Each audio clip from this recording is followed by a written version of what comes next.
Have you known that one small mistake during masturbation after 65 could quietly harm your heart and mind? As we grow older, we often hear about the importance of diet, exercise, and social connection, but what we rarely talk about is how solo intimacy, when done with awareness, can actually become a tool for healing and well-being. And when done without care, it can just as easily chip away at the very systems we're trying to preserve. In this video, we're going to explore 5 common mistakes people over 65 often make while masturbating, small but powerful choices that could be interrupting your energy, weakening your heart, and leaving your body more tense than relaxed. These aren't about shame, they're about insight. And once you understand the mechanics behind these 5 things, you may begin to see this personal ritual not as something to rush through, but as a chance to support your health in a deeply personal way. Stay with me until the end, because by avoiding these simple mistakes, you can reclaim your solo time as a space for restoration, not just release. And the benefits? Better sleep, better blood flow, and a stronger, more balanced connection between your body and your mind. Number 1. Rushing through the experience. One of the most common mistakes people make, especially later in life, is treating self-pleasure like a quick task to check off. A few minutes here, a quick release there, then it's back to the day. But the truth is, when you rush this part of your life, you're not just missing out on pleasure. You may also be stressing your heart, spiking your blood pressure, and keeping your nervous system stuck in a loop of tension rather than relief. Your body, especially after 65, doesn't respond the way it did at 30. Blood flow is slower, hormonal rhythms are different, and the heart takes longer to adjust to physical exertion. Yes, even during something as private as self-touch, when you rush through the experience, you bypass the slow build-up your body actually needs to feel safe and relaxed.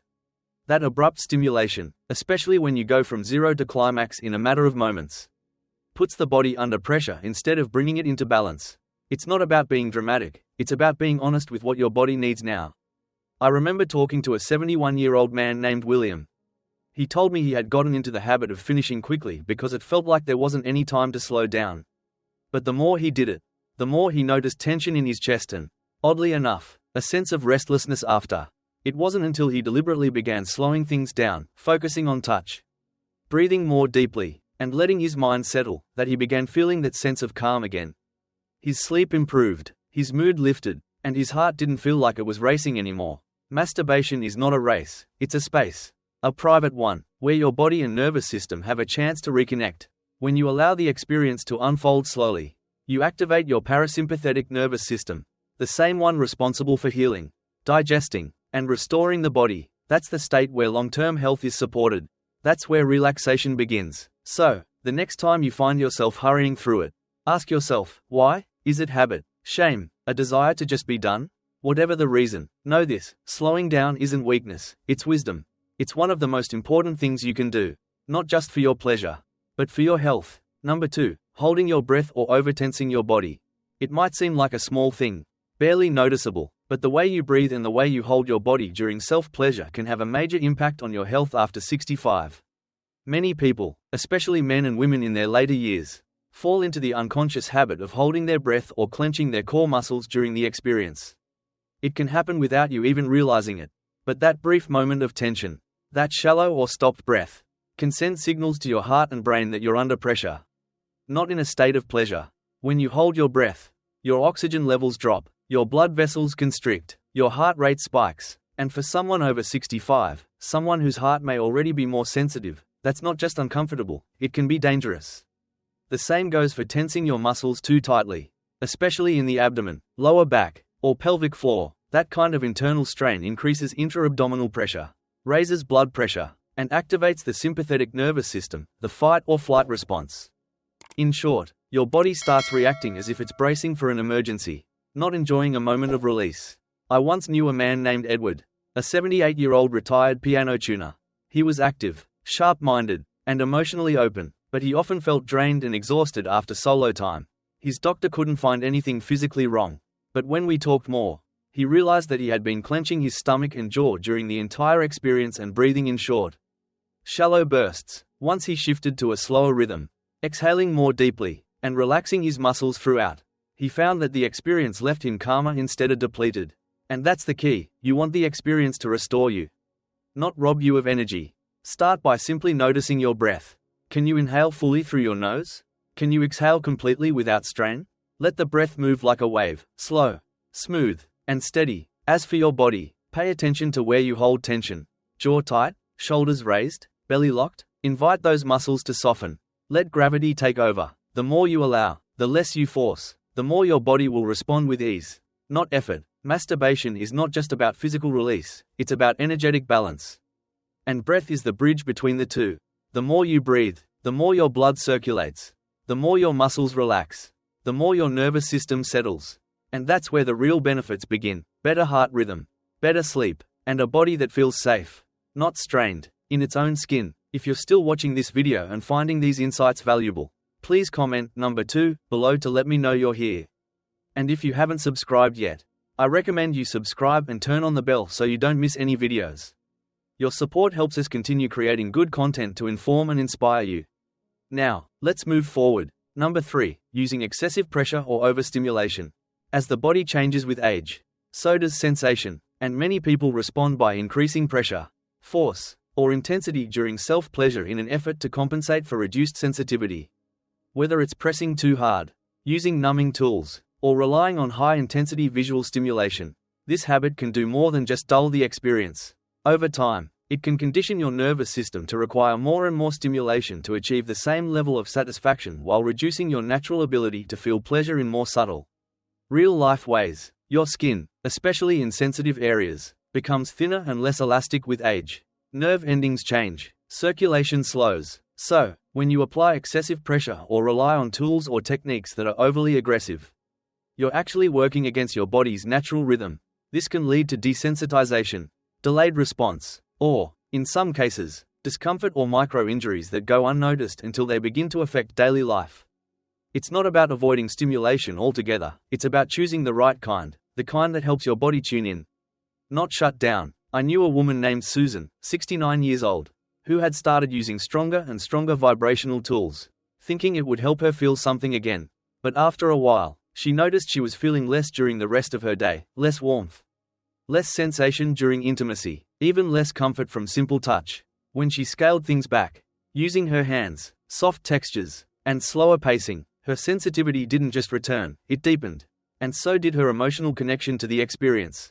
This isn't about going backward, it's about growing forward with more awareness, not more intensity. Your body is still capable of deep pleasure, but that pleasure comes from tuning into more, not pushing harder. Think of it like music. When the volume is too high, you miss the subtleties, but when it's just right, you hear every layer, every tone, every note. Your body works the same way. Gentle pressure, slow rhythm, and varied touch all help your nervous system stay responsive and relaxed. They allow blood flow to increase naturally without causing friction or damage. And just as importantly, they invite your mind into the process, not just your muscles. So, the next time you reach for stimulation, ask yourself, is this helping me feel more? Or is it just making me numb? The difference matters, because the more you respect your body's changing sensitivity, the more it will reward you with depth, richness, and connection, even when you're alone. Number 4, ignoring emotional or mental discomfort. There's a side to self-pleasure that rarely gets talked about, especially as we age. While the body is often the focus, the mind and emotions play just as critical a role in how we experience intimacy with ourselves. And one of the most damaging mistakes people over 65 can make is pushing through emotional discomfort without pausing to understand what it's trying to say. Loneliness, sadness, guilt, or even numbness can quietly surface during or after the act. And instead of acknowledging those feelings, many people bury them deeper. They try to override the discomfort by focusing harder on the physical sensation or by rushing toward a finish just to make it all go away. But here's what often happens next: the act ends, but the unease remains. It lingers in the background. It shows up later as restlessness, poor sleep, irritability, or even a quiet sense of shame. Your emotional state during self-pleasure isn't just a background detail, it's the foundation. When you ignore your feelings, you disconnect from the part of yourself that's asking to be seen, comforted, or understood, and over time, this disconnection can affect your nervous system, increase stress hormone levels, and deepen the very emotional isolation that many older adults are already vulnerable to. I once knew a 66-year-old man named Thomas, who had lost his wife a few years earlier. He still wanted connection, both emotional and physical, but every time he touched himself, he felt a strange wave of guilt and grief that he didn't know how to process. At first, he tried to ignore it, but the more he ignored it, the worse it got. Eventually, he began taking a few quiet minutes before the act, not to analyze, but just to acknowledge what was there. He'd breathe, name what he felt, loneliness, love, longing, and then move gently forward, carrying those feelings with him instead of fighting them. What changed wasn't just the experience, it was the peace he felt afterward. Self-pleasure doesn't mean turning your emotions off. In fact, it works better when you turn them on. When you allow yourself to be whole, human, and honest, you can still feel desire and sadness at the same time. You can still feel lonely and alive. And when you allow both, something profound happens. Your body softens, your breath deepens, and the act becomes less about escape and more about self-connection. So, if you find yourself feeling uneasy or disconnected before, during, or after the act, pause. You don't need to fix anything. Let that awareness be a form of self-care all its own. Because real intimacy begins not in your body, but in your willingness to be fully present with yourself. If you're still watching this video and finding these insights valuable, please comment number 4 below to let me know you're here. And if you haven't subscribed yet, I recommend you subscribe and turn on the bell so you don't miss any videos. Your support helps us continue creating good content to inform and inspire you. Now, let's move forward. Number 5. Using the act as a sleep aid too close to bedtime. It's a quiet routine for many older adults, late at night. After the house is quiet, after the lights are low, they turn to self-pleasure as a way to fall asleep. And while that might work for some, using masturbation too close to bedtime, especially as a habitual sleep aid, can actually disrupt the very rest you're trying to find. The reason lies in how the nervous system works. When you stimulate the body, whether through movement, sensation, or mental imagery, you activate the brain's alert system. Heart rate rises, blood pressure increases, and certain hormones like dopamine and adrenaline begin to circulate. Now, for a younger person, that energy might taper off quickly. But after 65, your body's ability to calm back down is slower. Your heart takes more time to return to baseline. Your melatonin cycle, the hormone that regulates sleep, can be delayed. And what was meant to lull you to sleep ends up keeping you in a restless loop where you're tired but not truly relaxed. There's also the emotional layer.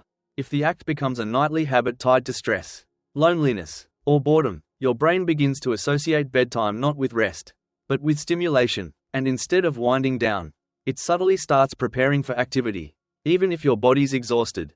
Over time, this weakens your natural circadian rhythm and makes it harder to fall asleep without stimulation. I remember a 72-year-old woman named Margaret, who told me she used to rely on self-pleasure every night to help her fall asleep. It became part of her routine, almost like brushing her teeth. But she started noticing that her sleep became lighter, her dreams more vivid, and she'd often wake in the middle of the night feeling restless. When she began spacing it out, enjoying the experience earlier in the evening instead of right before bed, her sleep improved dramatically. She no longer needed it as a crutch. It became a choice, not a compulsion, and her body began to trust nighttime again. That's the shift worth considering. When you move your self-pleasure to a different time, when your energy is still stable, your mind is still alert, and your body isn't trying to shut down, you give yourself the chance to enjoy it more and rest better. It becomes a moment of connection instead of a tool for escape. It becomes nourishment, not noise. So, if you find yourself using it to fall asleep every night, ask yourself gently, is this helping me rest? Or is it part of why I feel unrested? That question doesn't need to lead to shame, just awareness. Because once you notice the pattern, you can shift it. And once you shift it, you can finally give your body what it's really asking for: peace, rhythm, and a kind of rest that doesn't rely on anything except your own natural balance. Final thoughts. As we bring this video to a close, take a quiet moment and reflect. What stood out to you the most? Was it the importance of breath, the surprising link between overstimulation and long-term sensitivity, or maybe the reminder that your emotions matter just as much as your physical well-being? Whichever part resonated with you, remember this: the way we care for ourselves in private often reflects how deeply we respect ourselves overall. At this stage of life, your body's not failing, it's evolving. It's asking for slower rhythms, gentler touch, and more honest attention. That's not a weakness, that's wisdom. And when you begin treating your most personal rituals as moments of self-kindness, not just stimulation, you create space for real healing, not just momentary relief. You don't need to change everything all at once. Start with one small adjustment. Maybe you slow down, maybe you breathe more deeply, maybe you create a little more emotional space before or after. The more present you are with your body, the more it will show up for you in strength, clarity, and peace. You've spent a lifetime navigating the noise of the world. Now is your time to listen inward, with care, With patience, with a kind of trust that says, I'm still here, and I'm still worth showing up for. Thank you for joining us today. We'd love to hear from you. Leave a comment below and share one thing you learned today and how you plan to use it in your life. Your thoughts are important to us, so don't hesitate to share them. Reading your comments gives us great motivation and encouragement. If you enjoyed this video and found it helpful, please like, subscribe, and share. Your support helps us continue creating good content to inform and inspire you. Thanks for watching, and we look forward to seeing you in the next video.